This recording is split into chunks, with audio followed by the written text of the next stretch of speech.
This is Platemark with me, Ann Shafer. I'm an independent curator specializing in prints and printmaking, although my career was as a works on paper curator, so we covered drawings and photographs and books as well. But prints is my first love, I admit it, and here I am trying to support the print ecosystem by introducing listeners to all sorts of people from across the ecosystem. Today's guest is Jennifer Roberts. She is a professor at Harvard University, and she is one of those people who is deeply curious about the world and has for the last 10 years or so been deep in print, which is good for us. So we talk about a book that got published last year called Contact: Art and the Pull of Print, which is based on the Mellon Lectures she gave during the pandemic, a set of lectures that are sponsored by the National Gallery of Art in Washington. The book is super conversational and super accessible in the best way, and it aims to engage a wider audience beyond, traditional print people like you and me, trying to put forward an idea, a fresh perspective on printmaking that synthesizes simple maneuvers like reversal and pressure to account for the medium's expansive influence. And I'll tell you, the influence is everywhere, as we've talked about on the pod. Other cool things we talk about, Jennifer kind of backed into print by looking at 18th and 19th century dissemination of images within the Americas way back in the day, and started out looking at how oil paintings might have gotten over from Europe and other places. But she found herself completely captivated by the idea of currency engraving, which is an intricate craft demanding the production of unreplicable reproductive objects. A little bit twisty and mind-blowing there. We also talk about some of the classes she's been able to teach at Harvard of her own design, which have been super cool. And one of them includes an assignment of long looking, which was profiled in the New York Times recently, where she assigns students a 3-hour looking session before they even start investigating and researching the artist or the work itself. And I've always said prints reward scrutiny, and she's backing me up on that one. And then finally, we talk about a really cool collaboration she is embarking on with artist Dario Robledo, who is really a wonderful artist. You should look him up immediately. Their joint work is delving into the realm of printed sound, and specifically looking at the golden record, which is a phonographic record, an old-fashioned LP that was sent into space on the Voyager probes way back in the 70s. And it points to Jennifer's penchant for exploring the intersections of all sorts of things like materiality and meaning and communication within both the earthly and cosmic contexts, as well as intersections of art and science and the evolution of visual culture. So we go all over the place, but I think it's a really worthwhile conversation, and I hope you enjoy it. Okay, housekeeping. I identify as a cis-het white woman, and I use the pronouns she, her. I record Platemark in Baltimore, Maryland, the land of the Piscataway Conoy people. There aren't very many images, actually there are no images, going along with our conversation today. Instead, on the show notes, you'll find links to some of Jennifer's books and also one to the video version of the Mellon Lectures, which is over on YouTube. So that's what you're going to find there. Okay, I think that's it. Let's get rolling. Jennifer, it's lovely to see you. Thank you for coming on Platemark. It's an honor to be here. Thank you for having me. Yeah, we've been trying to get you on for two years. I just looked at the first email contact. I'm sorry about that. Oh, it's not your life intervenes, as we know. Yeah. But now is the perfect time because you have published the book, Das Buch, on prints and printmaking that is changing the way we all think about it. So, perfect timing. But before we do that, can you introduce yourself to the audience? Yes, my name is Jennifer Roberts, and I teach art history at Harvard. I've been teaching there for 22 years now. And nominally I'm an art historian, and I am here to teach American and contemporary art, but my interests are sort of all over the place, and I haven't been staying in my lane very well. But I have been here for 20 plus years teaching whatever seems to come into my mind. This is something that I have often thought about with you because you came heavy and hard into prints, and it feels like we're losing you. I'm like, no, come back. Everything's astrology. It's astrology, astronomy. Astronomy. Yeah. Shoo. Everything's astronomy now. Oh my God. I'm like, wait, come back, Jennifer.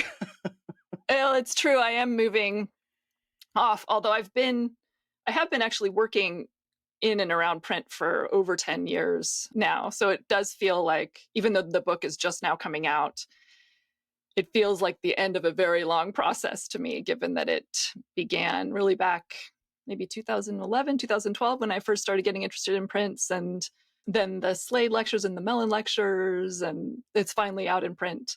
I'm still working on print, but I am moving off into other kinds of projects. So because we're a printmaking podcast, what was it that initially hooked you?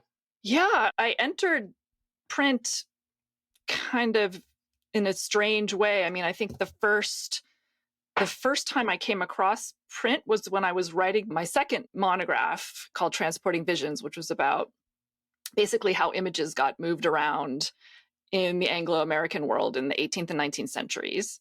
So I was really interested in movement and dissemination, although interestingly, that book was not supposed to be about print at all. I really wanted to think about what it meant to take an oil painting and put it in a crate and ship it across the ocean, and what does all that mean? So I was trying actually to avoid print because that seemed like the too obvious way to think about dissemination.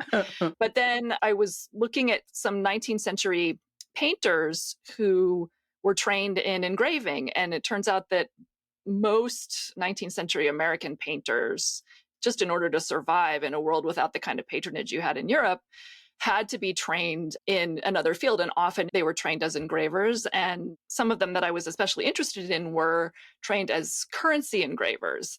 So I got super interested in currency engraving, in how you actually engrave paper money in the 19th century. And that is really one of the strangest and most philosophically complicated ways to get into engraving and print, because if you're a currency engraver, you need to be able to make what I like to call a non-reproducible reproductive object. You have to print something that then can't be replicated again. You're always having to worry about counterfeiting and, how can I make this print that can't then be reprinted? So I was immediately thrust into these really interesting questions about what it means to have value as a set of lines on paper, and how those kinds of paper were moving around the country in the 19th century.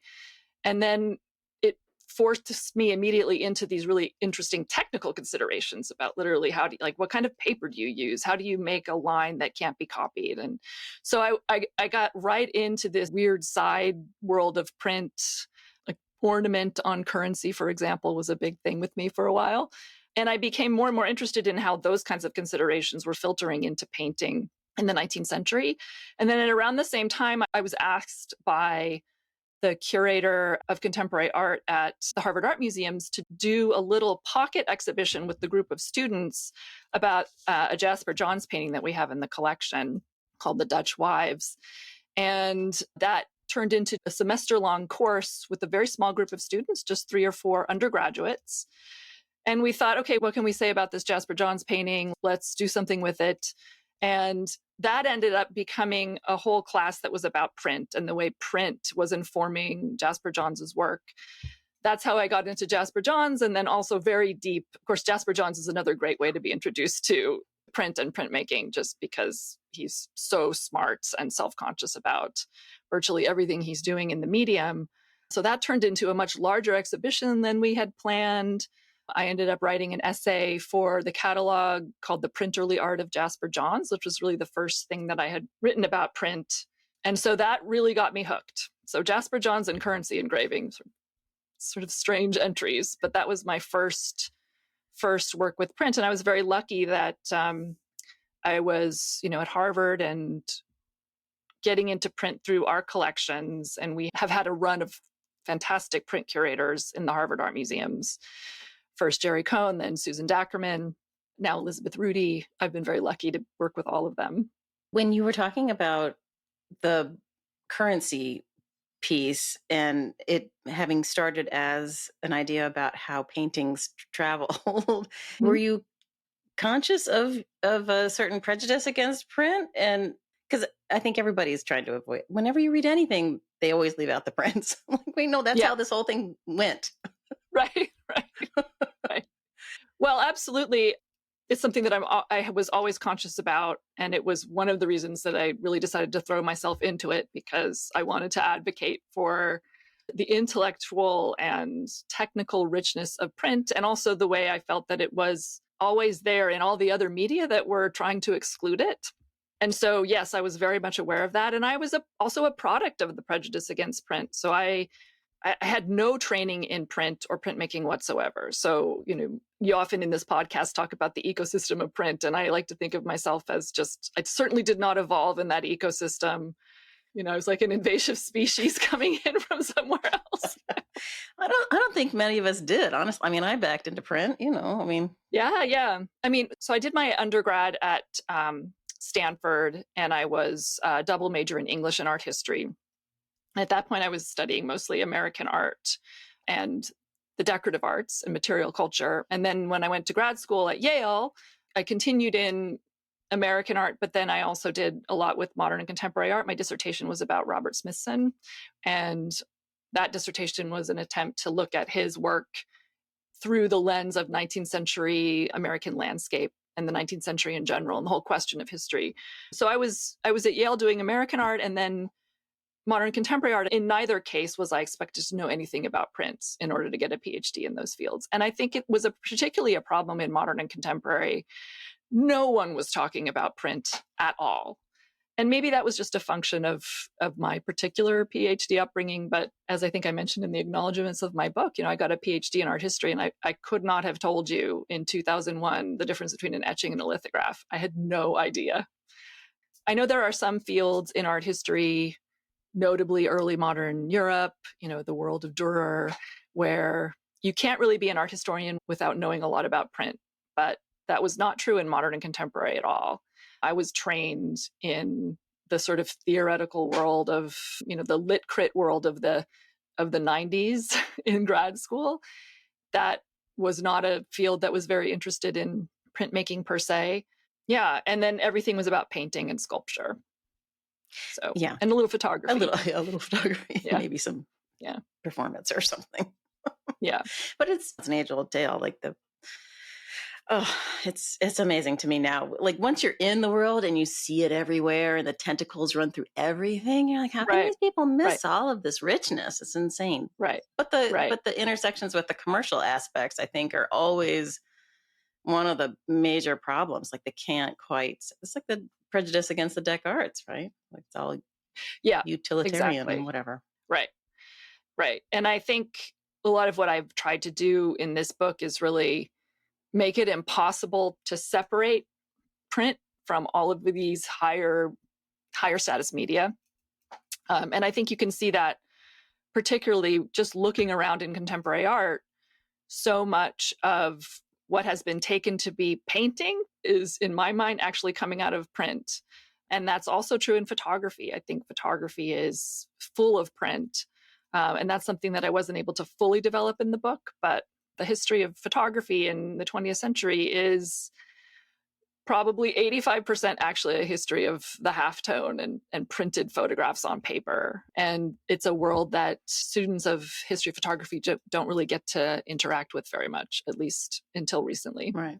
I feel like there's always like that first layer of subject matter that the PhD people's, kind of go for. And now we're doing like the history of the exhibition and blah, blah, like there are these layers, and finally we're getting down to the halftone. Yes. Yeah, it's crazy. Yeah, thanks to people like Ben Levy. So, right. Yeah. But yeah, I mean, as our mutual friend Ben Levy is studying, the intersection of the two is beautifully. They're printed photographs, and it's a fascinating history. And nobody's really codified all of the various forms and the history and the timeline and all that stuff. So. Yeah, I taught a very small course, maybe 7 or 8 years ago, just about commercial printing in the late 19th century, because I was really interested in wood engraving and trying to get a feel for just how prints got into the illustrated media. And it was amazing to see how kind of complex and yeasty that ecosystem was in the later 19th century. So many strange commercial processes that are mixing mechanical and chemical techniques. You've got people working in all kinds of industries around the print world at that point. There are all sorts of tentacles in and out of painting, and there was almost no literature about it. So a lot of what have tried to do in this book actually is give people an entry into print, a sort of introductory level entry into print that can raise some of these other questions about what print is and what it can do and how it connects to the rest of the arts. This is sort of the book that I always wanted to have in my own teaching. Right. That's what they say, write the book that you want to have existing. But it is a good, I think it's a good introduction, but it also goes so much farther than that in my mind. Like there are themes and ideas that you put in there. I'm like, oh, I'd never thought of it that way. It was really eye-opening. I thought it was really great. Yeah, I mean, it's a proposal, I think, for a new way of just framing the field, in essence. I don't have the kind of detailed, perfect, specific procedural technical knowledge that a lot of print scholars have. I have quite a bit, but I'm not a print expert, say an etching expert or lithography expert at the same level that many of my colleagues in the field are.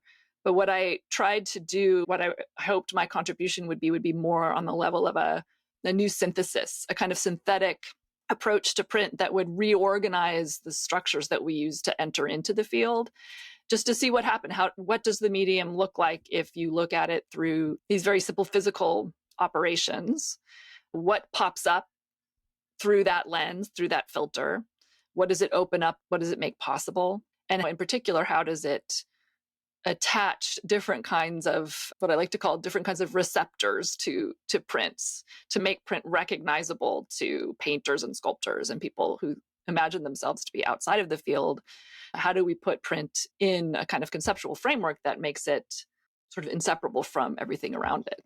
The book and the lectures upon which they're based, the Mellon Lectures, for people who don't know, are a series annually that the National Gallery pulls together. And it's usually some fantastic scholar, but the subject matter can flip from ancient to modern to print to sculpture. And you did it during the height of the pandemic.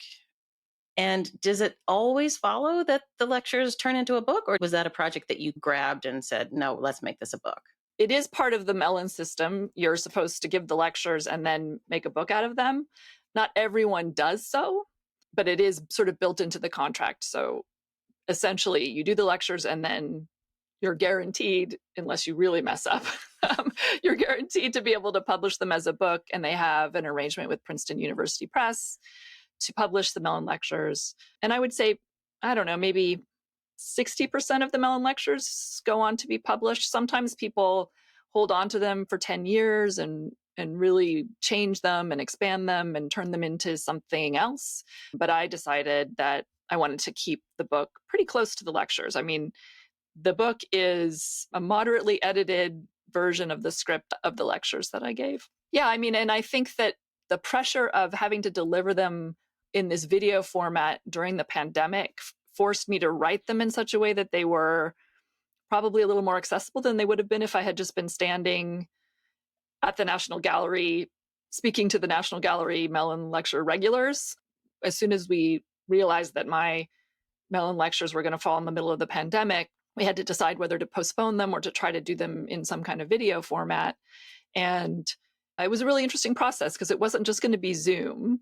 They wanted to do something that was a little bit more produced. So because of the National Gallery. Right. But I mean, I was just sitting in this room with some borrowed studio lights, and I had no training in this kind of video production. But once I got over the sort of full face quality of giving the lectures, which is strange because normally when you're giving a live art history lecture, you have the luxury of being this tiny little person in the corner, right? That nobody can see, but you actually have to emote with these full video productions. Anyway, it was a really interesting process because I got to incorporate video, which helped with explaining print processes. it made the whole image production much more deliberate, and I could put a lot more weight onto the images I was showing in the video. But it also meant that anyone could watch these Mellon lectures, at the moment that they were released. And I felt that I really wanted to make them as broadly accessible as possible because of that, for other reasons as well. But that really pushed me into that. And so once I had all those scripts written, I was pretty happy with them, and I didn't want to interrupt the flow of the argument by vastly expanding the text or by making it more academic. So I tried to just keep it conversational. The Mellon lectures I was really, really thrilled to have a chance to talk about print in that venue, because the Mellon lectures confer a certain prestige on whatever content you bring to the table for the Mellon lectures. And the other thing that's great about them is that they are watched by people throughout the art world in every different field. So I thought it was a really great opportunity to put print right in the middle of art history, put it on a soapbox, in essence. It seemed like a really good opportunity to get people's attention who wouldn't normally tune into a set of lectures about printmaking. Right. So my hope there was that it would be a way to bring print to a broader audience. At the back of the book, there's a handy dandy list of the past Mellon lecturers, going back to, here's the book, people, going back to 1952. And I scanned the more recent ones, but I didn't scan completely to see if there were other topics around print. Yeah, that's a good question. Oh, okay, good.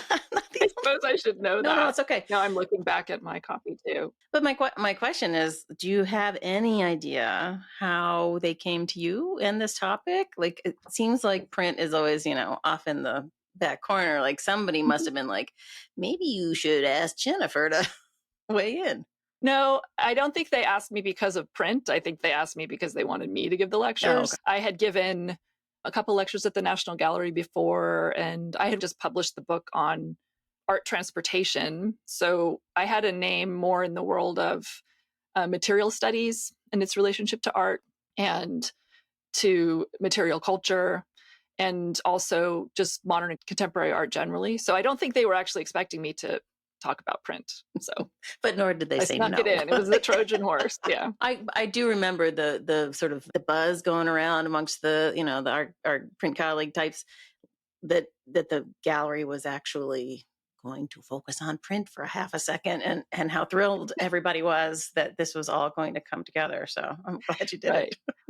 Well, of course, the National Gallery itself, it has a remarkable print collection. Yes. And, I had spent a lot of time there looking at every John Cage burn print and everything by Rauschenberg I could get my hands on. And of course, they too have a remarkable run of former print curators who have really defined the field. So it was also wonderful to be able to do that at the National Gallery. Right.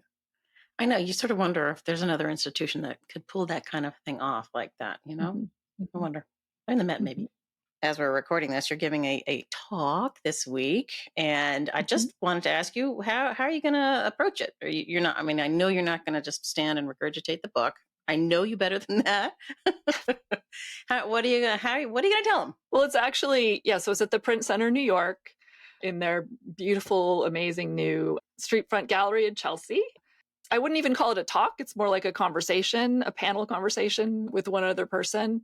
And it's really going to be quite informal. And I am doing a limited series of conversations. I've got one in Washington in September, and then I did one at Princeton a few weeks ago. But this one I'm really excited about because I'll be in conversation with Matt Saunders, who is an artist who teaches at Harvard. And he is the person with whom I have been teaching for many years now a course called Critical Printing, which is a hybrid studio and seminar course about print. And so we'll be talking certainly about the book, but largely through the lens of pedagogy and print pedagogy and what it means to be both a scholar and a maker and vice versa, and how writing and printmaking go together. And in general, all of the ways in which teaching that class with Matt has influenced the way I think and talk about print.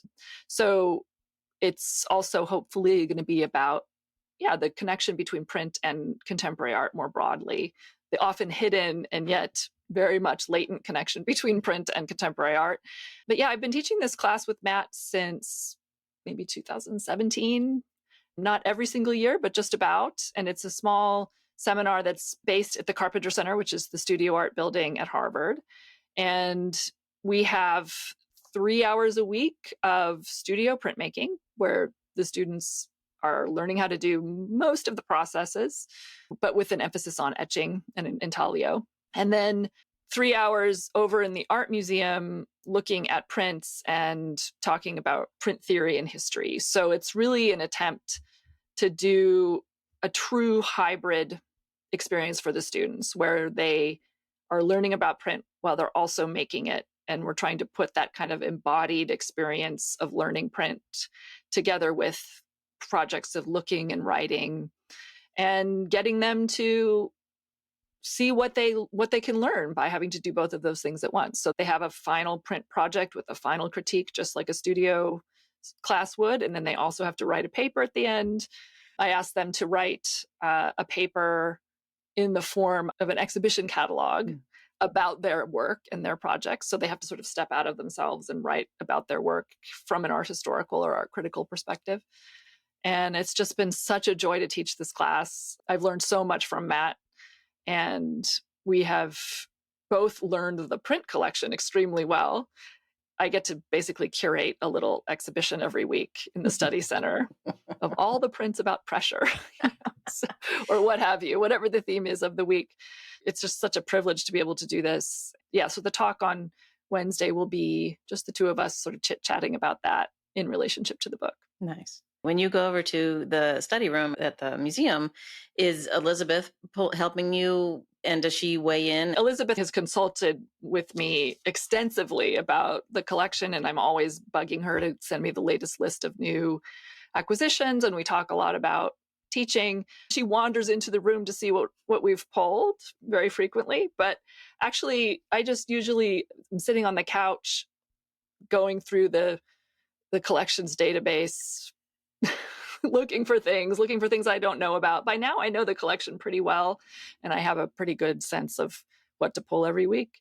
But it's been really interesting just digging through every screen print in the collection. The past semester, I sat down and I looked through all, I think it's 1,200 screen prints in the collection, just on the collections database, just to see what was there. You know, screen print was always sort of last on my list because it always felt so flat and everything. But over time, you know, as we grow, we grow in ourselves.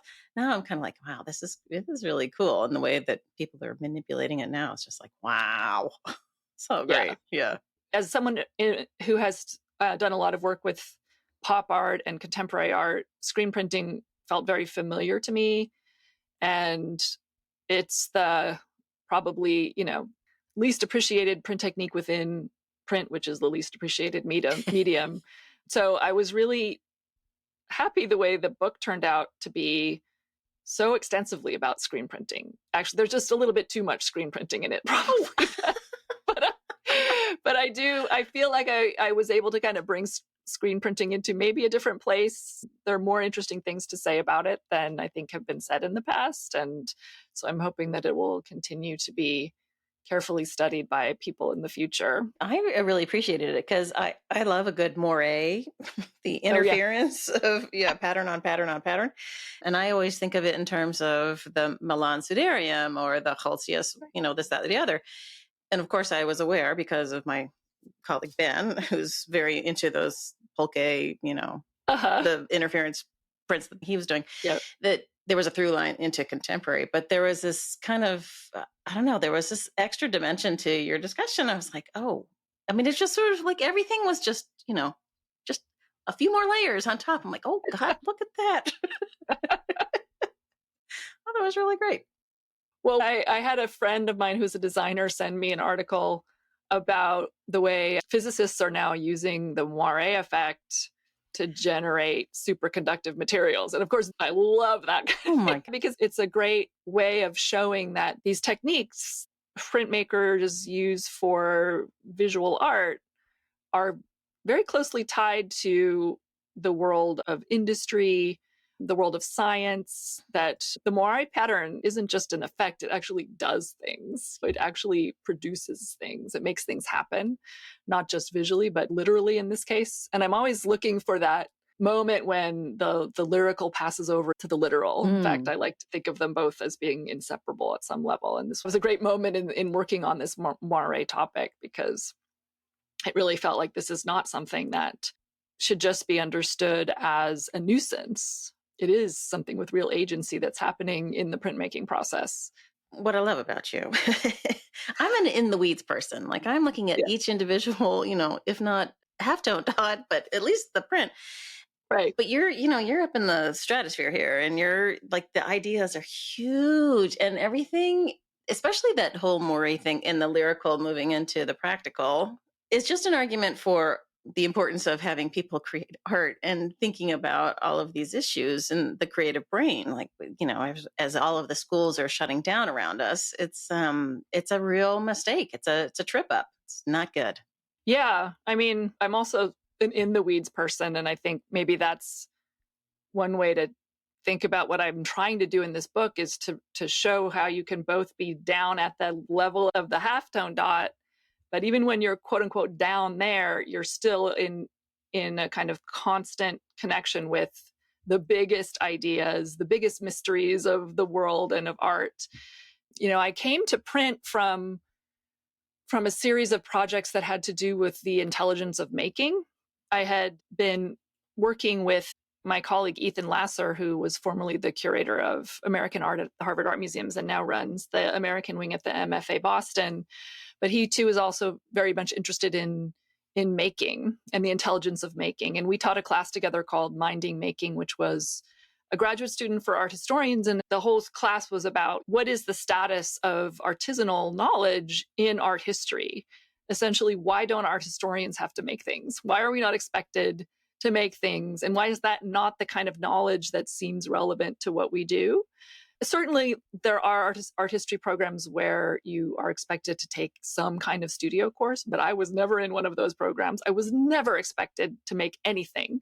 So this was a class that was really about, well, what kind of knowledge is there in making? What is it? What do you know and what do you learn when you have to produce something, whether with your hands or with a machine? And so I had been thinking a great deal about that. And then we had also developed a short-lived series of workshops that we called the Maneuvers Project, where we were looking for ways to get the act of making to be better connected to the conceptual world of art theory and art history, and also to create a way of looking at processes of making that wouldn't be locked into tiny little technical disciplines, but ways to think about making more broadly across different spheres. So across science and art, or across the decorative arts and the fine arts.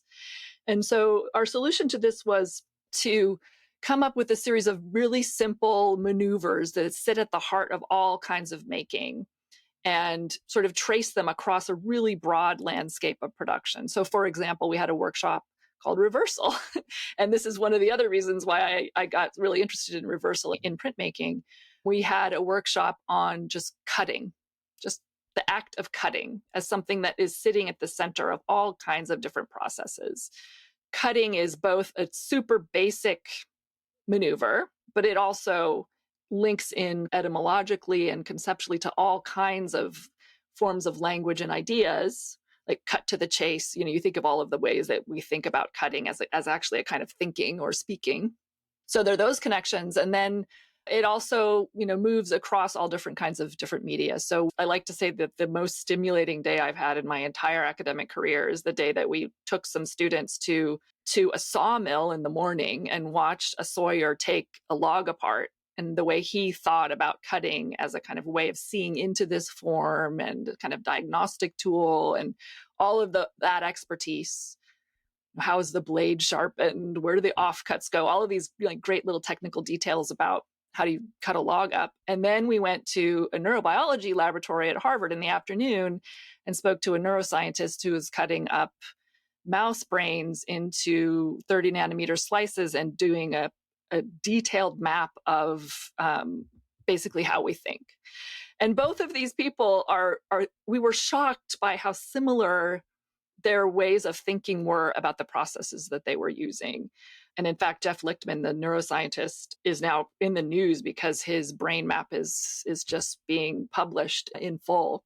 But anyway, those kinds of connections across very simple maneuvers were just incredibly stimulating to think about. It changed the way I think about all the arts. And you can really see the sort of echo of that in the Contact book, because each chapter is like that. It's a very simple thing that happens in print that also happens in the other arts.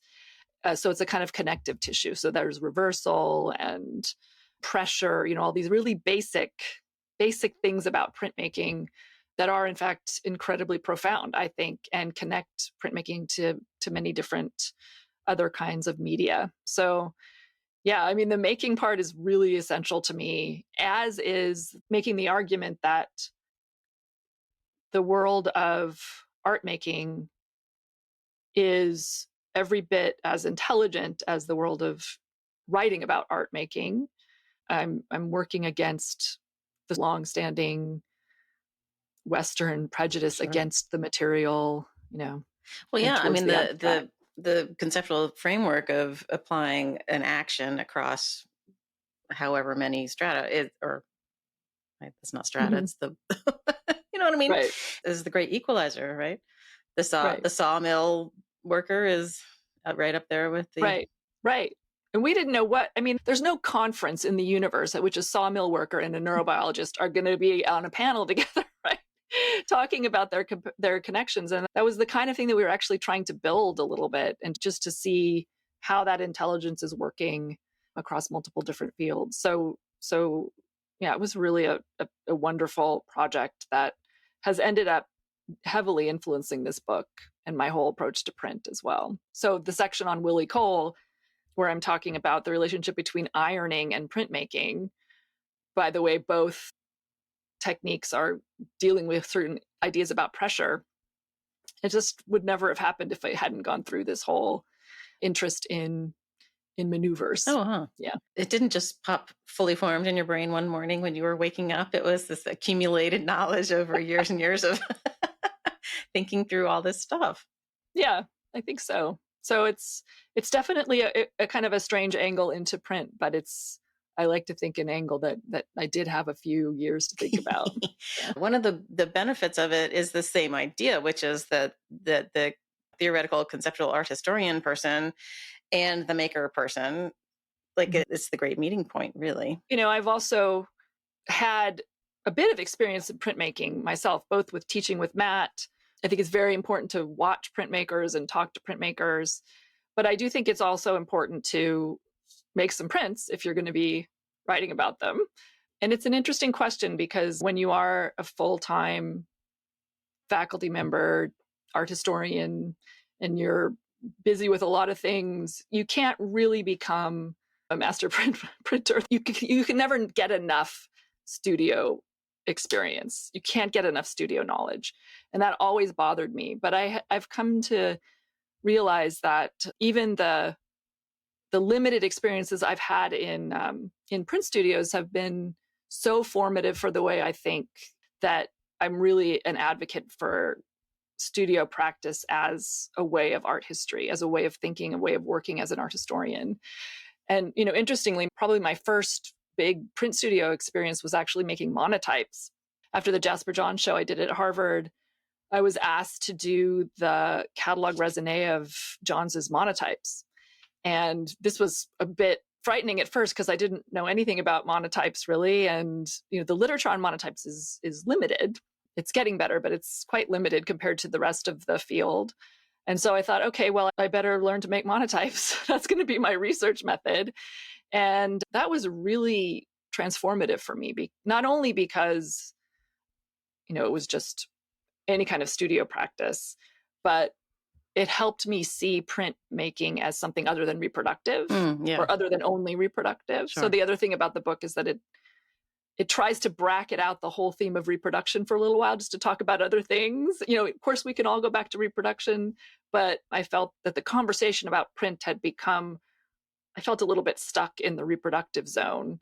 And so I wanted to take us out and think about other things. And if I hadn't taken that class on monotypes, I'm not sure I would have really been able to see all of the other ways that printmaking works, all the ways you can make prints without necessarily trying to make copies.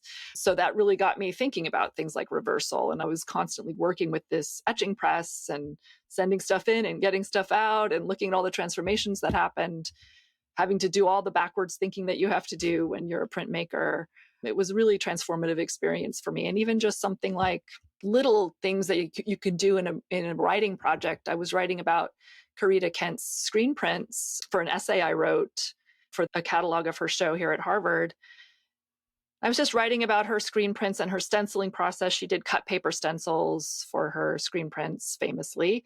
And I was interested in the way she was kind of reversing these letters and terms in her work. And I thought, well, maybe I should at least see what it's like to cut out a paper stencil. So I just got a piece of paper and just started cutting some letters, as a negative stencil. So leaving the outside of the paper, but cutting a letter out in the middle of the stencil and just doing just that process of moving that sheet of paper around and looking at the way the scissors were pivoting and the fact that I was constantly having to turn it over to get the right angle on my cutting. It was embarrassing how much I learned from just spending 10 minutes cutting the letter N out of a piece of paper. It completely transformed the essay. Suddenly I understood all of these questions of reversal and transparency that became central to the discussion. So you don't have to take a full studio MFA course in order to learn from making, but you do need to do something. Yeah. The thing that in your book that we are really focusing on is the conversation you had with Amy Silman and the whole behold and hold discussion. Yeah. And it strikes me that you and I are very on the same page about getting into the studio and understanding what it takes. But do you really think that it's the same for the artist, that they need to come out into the sort of theoretical conceptual world in which we are writing or talking? Well, artists are forced to take art history classes. True enough. So already there's a lack of reciprocity there. They have to take art history, but we don't have to take studio. So that's a problem. But yeah, I think it's a really good question in terms of just whether artists and art historians need to be in a reciprocal relationship and whether words and making go together. Personally, in all the work and teaching I've done around the notion of the artisanal and its relationship to conceptual knowledge, there's a pretty standard sensibility that there is such a thing as sort of tacit intelligence, that in the act of embodied making, whether it's making an object or being a concert pianist, that working with your body and making things is somehow an area of activity that is off limits to language, that it is unspeakable in a way, that it's tacit and that's its value, that it's off limits from language. And while I fully agree with this at some level, yes, it's true that if you're in the middle of playing a piano concert, you don't want to be thinking about it too much. Right. You don't want your mind to get too closely involved. You want to be, working through the embodied skill that you have. And while it's true that I do think that getting down into the material stratum and struggling with the physical world is outside of given language in a certain way, I don't think that you can't bring language to the situation. So for example, when you say you can't write about making, that doesn't make sense to me. I mean, that's like saying you can't write about a flower. I mean, maybe you can't exhaust that flower with language. You can't nail it down. But, as an art historian, I see that my job is to take these material phenomena, whether process-based or object-based, and I'm challenged by those things that sit outside of my way of thinking and talking. And I need to find a way to find the words and to find the language to try to reach that thing that challenges my preconceptions. So I think it's really important to try to bring words to the scene of making. They can never meet there, but it's really important to me to bring words and making onto the same plane and have them struggle with each other, because otherwise we just leave making in a position of unspeakability, and that I think will only replicate its subordination as it's been. If words can't reach into making, then it's easy for people to just leave it to the side and not have it be part of the way we think about things. So, and the art world, the current contemporary art world is so dependent on the maker, but equally dependent on people like you and me and whoever else, right, interpreting it to elevate it into this billion-dollar business, right? Right. I mean, we don't have to get into the market, but I do have a question for you about your approach to an artwork of art that you've not seen, that you're pulled into a critiquing session or something. Do you have a framework, an approach that you use when you're trying to take something in and respond to it? That's a great question. I mean, when I'm working, in my office or in the museum and coming to a project and looking at a work of art, I have a very kind of strict method of extreme close looking and close attention. And, in fact, I think I'm probably, if I'm known for anything, it's my 3-hour looking assignment that I have in all of my classes, where I force my students to look at a work of art for 3 hours before they go to the library and do any research. And, there's some guidelines, there are things to look at. So, but I do really emphasize a very close period of attention to the work, so that the work is what's driving the questions you end up asking in research, right? So that you're not just bringing someone else's questions to the work. Of course, inevitably, you're bringing things to the work, but I'm trying to maximize the amount of weirdness that you see in a work, because the longer you look at something, the less familiar it gets, the more it starts opening up into all kinds of contradictions and questions, which then become sort of handholds for further discussion. But of course, you can't have a 3-hour looking session in a final crit or in a sort of rapid turnaround kind of an environment. But I still always try to start with the work as something that's been made and looking for aspects of the work that seem to be fighting each other, or there are points in the work where I can see some kind of conflict trying to be worked out, or some kind of compromise being formed. Places where it looks difficult, where it looks like it was difficult to make or difficult to conceive. Because I think, if anything, what's most important is teaching students to understand that art is not easy, and that no image should be taken as a given. Artists don't make works of art because they're trying to get into art history textbooks, although maybe that's a side ambition. But, artists make things because the world is complicated and contradictory, and they're trying to solve problems. They have questions that they're trying to work through in the making of works of art. And I always want that kind of dynamism to be present in any situation where you're discussing something that someone has made. I don't know if that answered your question. Oh, no, I'm trying to think through your process. Elaborate. Yeah. I mean, it's the rapid fire critique situation is really difficult. And I've talked about it many a time. Like, as a person who was just starting out doing it, I was like, I don't think I can ingest this fast enough to come up with something useful to say to, Right.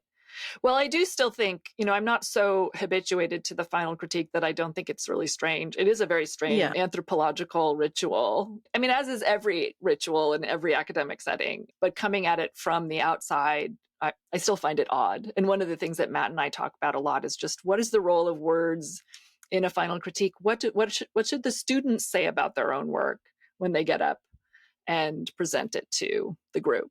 That's a really fraught question, and one that I don't think I have a complete answer for.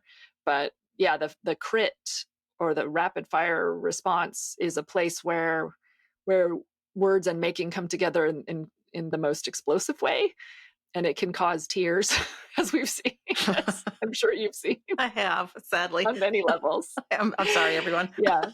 It's also really amazing to watch PhD students in art history have to go through a final crit with their own work, especially the ones in contemporary art, because that really changes the way you look at other contemporary art when you've basically had to go through the process yourself. Yeah, I don't think that I ever really had to stand up and be critiqued on my art history. Like, I mean, I think there was sort of a half-assed, panel of some nature, but it wasn't really like... Right. The dissertation defense doesn't have the teeth that I think it used to. Yeah. No. I mean, I didn't have to do it. I only have a master's, but Right.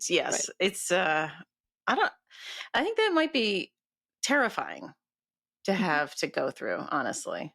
Right. Right. But I spent some time in architecture school, critiques in grad school, and I was exposed to the studio model of sharing your work and art and studio critiques in other settings.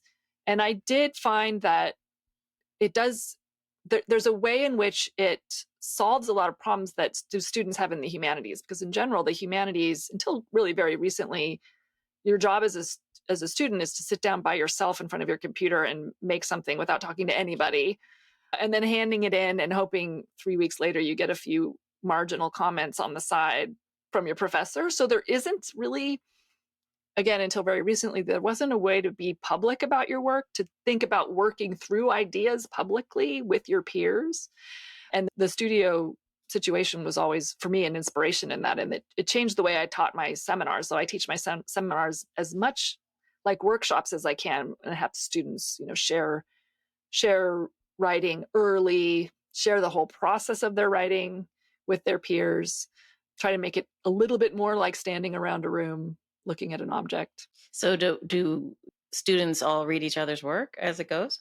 Not always, but I usually will have them present and discuss their work in progress every couple of weeks in a seminar when I can, when there's time. Yeah. Yeah. I remember in grad school, I had a couple of classmates who probably would have balked at this idea because they were so paranoid that someone would steal their idea, to the point where they had all of their books turned in on their Carol shelves so that you couldn't see the spines.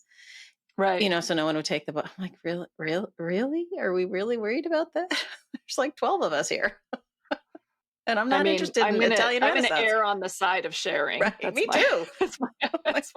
I got nothing to hide, people. Yeah. And also just like the basic idea that when you write something, when you put something out in the world, it isn't the final word on anything. It just opens up possibilities for other people to think about where this idea can take things down the line. Yeah. And certainly the book that we're obliquely discussing here is an attempt at that kind of a spirit in print studies. This is by no means the last word about anything. And what I really hope will happen is that it will lead to all kinds of, new dissertations and new ways of thinking, and giving students more possible paths to carry the field in the future. Certainly my own students, but anyone that reads this book, what I hope will happen is that it will give them ideas for changing their work, either as an art historian or as an artist. And what's been most gratifying to me so far, like I really don't know how this book is doing. I don't have any stats. I don't have any reviews. It's all still very murky to me. But what has been really most gratifying to me has been hearing from printmakers, printmaking students, particularly people teaching printmaking in studio programs who are using it in their introductory printmaking classes. And that's what I really wanted this book to do. So I'm very happy about that. Yeah, I think as a springboard for students, it's there's so many, there's so much in it, and so many avenues you could go down and explore. And it was painful to have to just write these 6 chapters. I mean, there were so many other things I would love to have said and done. Do tell. What are we missing? Well, yeah, I mean, I saw so many possible further paths. For example, the whole question of the connection between print and photography, I think, still needs an enormous amount of work. There's so much to do there. And people like Ben Levy are really starting down that path now, but it seems inexhaustible to me. And that would change the whole way we think about the relationship between print and photography, and it will change the way we think about what photography is. I had another chapter on circuit printing that I couldn't quite fit within this scheme. I did end up writing a paper about it, which I delivered as a talk at Yale last year, which someday I'll try to publish. But that's one way of thinking about this whole question of the death of print in the digital world. The whole argument of that paper is that how can print actually be dead when the circuits that are running the digital world that is supposedly killing print, when those circuits are themselves prints? Because circuits are basically manufactured using tweaks on traditional printmaking processes. So thinking about that whole question that, we're still very much running on print, which in the larger sense is about all the ways that print and printmaking is completely imbricated in what it means to make anything now, 3D printing, organ printing, we're printing ourselves now. And there's so much to talk about still in terms of the way what we see as fine art print methods are out there doing things in the world, making solar panels and making, blood vessels. It's all part of the history of print. And it's a pretty nice way to keep print from becoming irrelevant if you're really thinking about those connections and talking about them. The whole connection with textiles, the relationship between print and sound are both two areas that I'm really interested in at the moment. And also just kind of humble office printing in the 20th century. There are great new projects coming out. Michelle Donnelly's work on Xeroxing is going to be great. But yeah, the Xerox, the mimeograph, the Ditto machine, all of these humble little low-scale printing technologies of the mid-20th century. Yeah, there's so much to do. Not to mention non-Western printmaking procedures and the way we talk about the relationship between the West and, say, East Asian printmaking. There's so much to do there. Yeah. Yes, I have avoided diving into the Eastern traditions because it's so huge. I mean, there's so much. Jesus. I know, but it's so good. I know. Yeah. Yeah. Well, I think it's really important that we start getting these traditions to talk to each other because they have actually talked to each other historically, but now because of the way the fields have been divided up, it's hard to really get those conversations going. But we need to get some texts translated, I suspect. Right. God, well, that too. Yeah. Yeah. Problem number one. Yeah. But there are other ways through it. Like if you think about, if you really wanted to dive in, say, to the relationship between print and textiles, then you quickly end up in, block printing, and fabric printing, which takes you all over the world very quickly and is a global question as well as a gender question. So there are ways that print can be expanded further that will automatically expand its transnational reach. Yeah. I mean, print is, as we both know, everywhere. And I don't think it's dead. It's a long way from dying. I agree with you. I mean, I feel like I'm always yelling from the rooftops about it, but I also at the same time know that I am yelling to the same choir, Right. and it's like you kind of have to like slip it in there for all those people who are like, print? No way, Right. Right. Exhausting. And that's part of why my book, the last word in the title is print. Like it's actually almost an afterthought.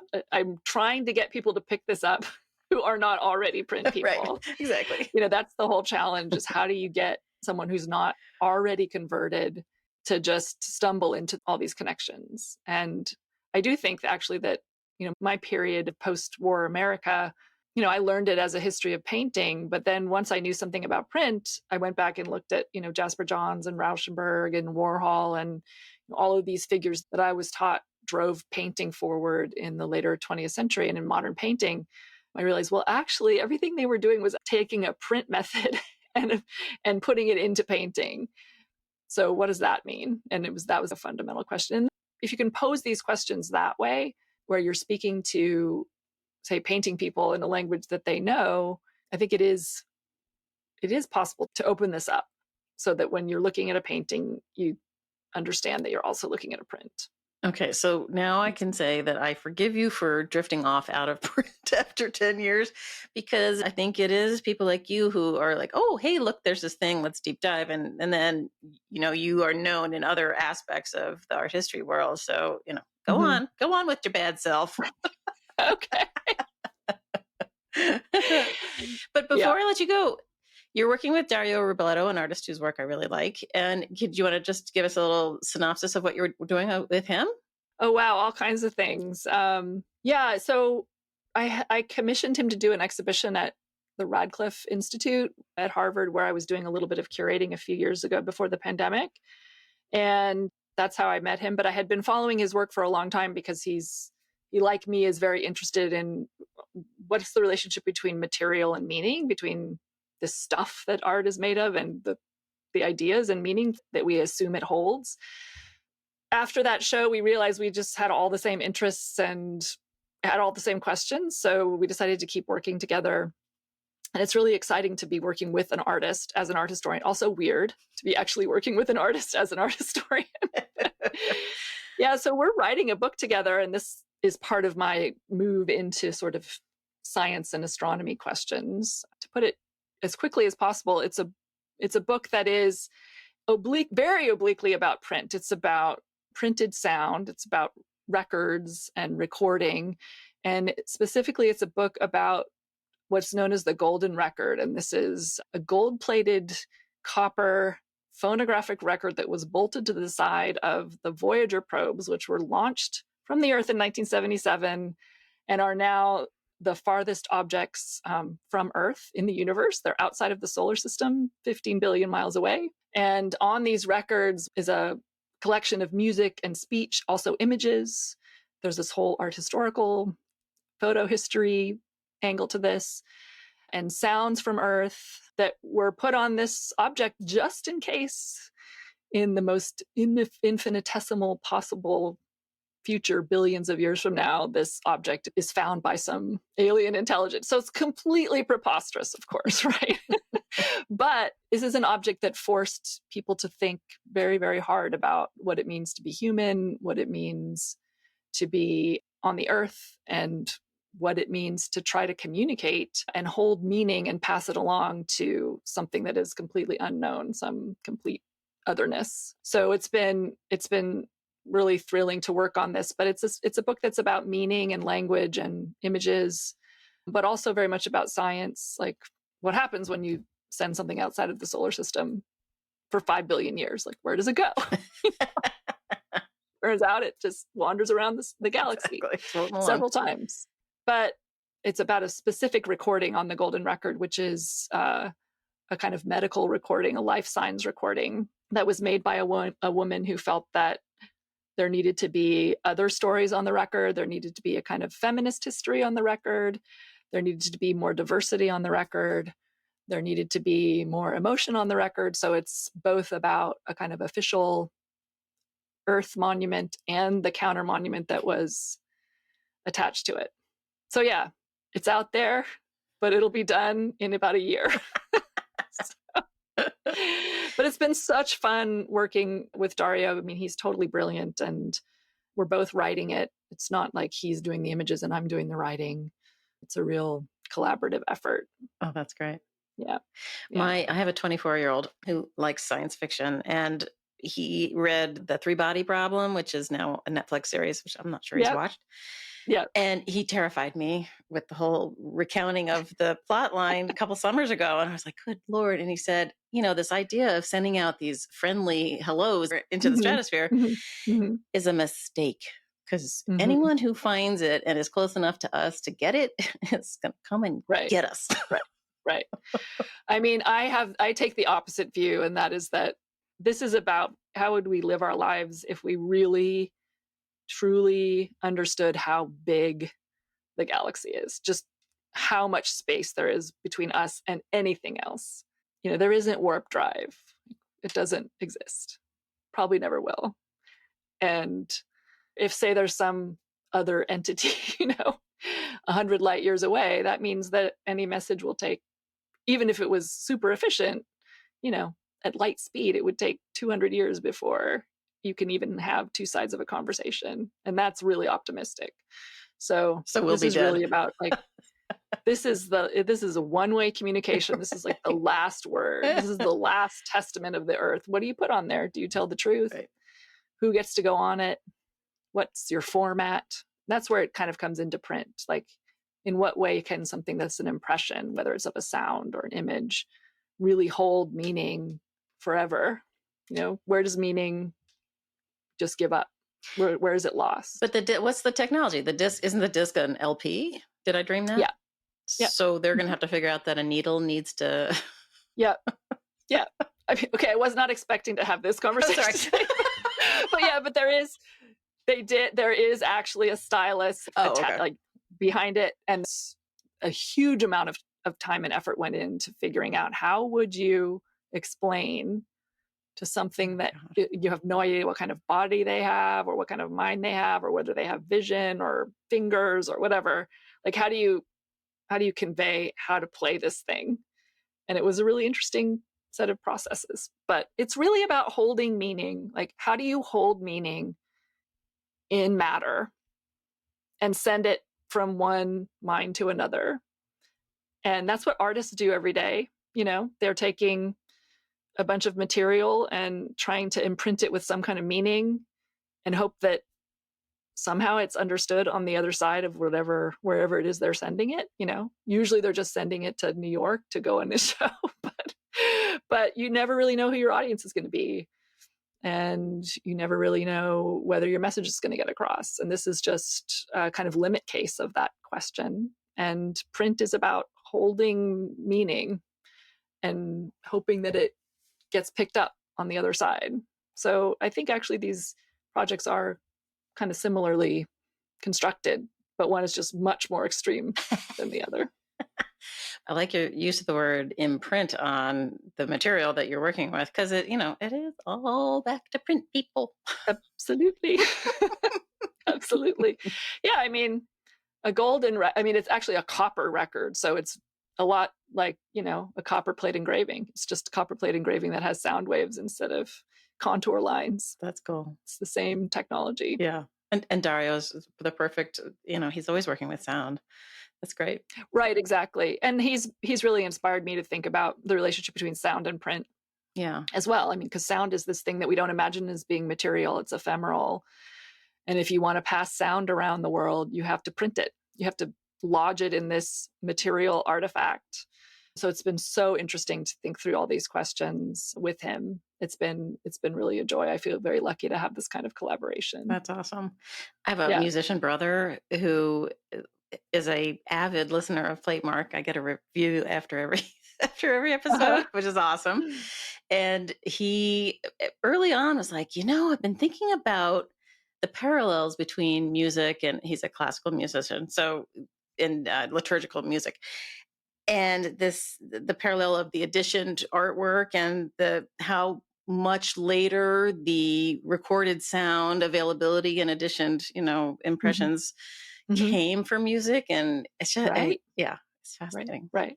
Yeah, no, Dario is very interested in the history of sound recording, which interestingly came out of the history of physiological recording, like bodily recordings. It really wasn't until the mid-19th century that you could actually record sound. And it's a much later printing technology, we might say. I mean, of course you have notation, but that's very different. That's a symbolic representation of sound. Actually recording a sound, indexically, as we say in print, imprinting it is something that doesn't happen until the mid-19th century. You don't know what singers from the 14th century sounded like. Right. There's no way of knowing that. No. But then there's also one of the things that's really interesting to me about sound recording and sound printing is that you take the sound and you print it in the matter, but then you can get it back out again, right? You pull it back out and it gets transferred back into sound. So print is just the storage medium for something ephemeral. And I love thinking about how that relates to what visual printing does. Right. Certainly in the early modern period, in certain sort of spiritual ideas about printing, you actually would treat visual images that way as well, where they would be transmitting to you some kind of spiritual energy, that's stored, and then you look at it and it comes back out almost as if you were listening to it on a turntable. Huh. So, interesting. Yeah, print is a storage medium, just like sound recording. Oh, for storing and moving meaning around. Right. Oh my gosh. Lots to think about, Jennifer. Sorry. Oh, it's okay. I know. I can't even keep my own head straight on this stuff. I know you opened with, I'm all over the place. I'm like, yep, yes, she is. Yep. But that's good. I mean, there's nothing wrong with being a curious mind. I hope not, because as long as you can somehow relate it back to your position as an art historian in the roles of the Harvard faculty. I do feel like this book that we're talking about has boundaries. It's pretty clear. Oh, Try to absolutely. all of the sort of fuzz out of it. Yeah, no, for sure. Yeah. And on behalf of the entire print ecosystem, thank you for writing it. We really appreciate it. Well, I'm very, very, very happy to be and to have been part of this ecosystem, because I can't think of anyone I'd rather talk to than a printmaker, printer. It's been such a joy to get to know everyone in this world. I was really intimidated at first, actually. It can be intimidating, but I've had such wonderful conversations with people, and people have taught me so much. It's just been a complete pleasure. Right. Yeah, no, I love talking to the printers too. They're fascinating. So great. All right. Well, we probably ought to wrap it up. Anythings you'd like to share? Wow, I don't think so. I think I've probably talked your ear off. I really, really appreciate having a chance to come talk to you today. So thank you. Yeah, no, absolutely. Yeah, no, as we said at the top, we've been trying to get you on for 2 years, so I'm glad it all worked out finally. All right. Well, thank you again for coming on Platemark. It was a real pleasure talking to you. Thank you, Ann. Thanks for listening to this episode of Platemark with my guest, Jennifer Roberts. I think it's one of my favorite conversations we've ever had, because it's so far-ranging, but it also synthesizes all of the things we all feel about print and its importance and why people should pay attention and love them as we do. A thank you to her for being a wonderful guest. Thanks, Jennifer. Also, thank yous, as usual, to Dan Fury for being my sound guy. Thank you so much, Dan, and to Michael Diamond for the use of his original music. And also, thank you to Lee Turner and Skip Barnhart for their studio sounds that they sent to me that I mélanged into the soundcast or the landscape. The sound landscape? What do we call that? The sound landscape at the top and bottom of the pod. Thanks, guys. Okay, links to things we talk about on the episode are over on the show notes at platemarkpodcast.com. You can also do me a favor and sign up for our newsletter. You'll get news about episodes and other stuff sometimes, not very often, I promise. And also join our Facebook group. It's a cool group of nearly 800 people sitting around chit-chatting about all sorts of stuff. So come on over. The water is fine. All right, we will see you next time.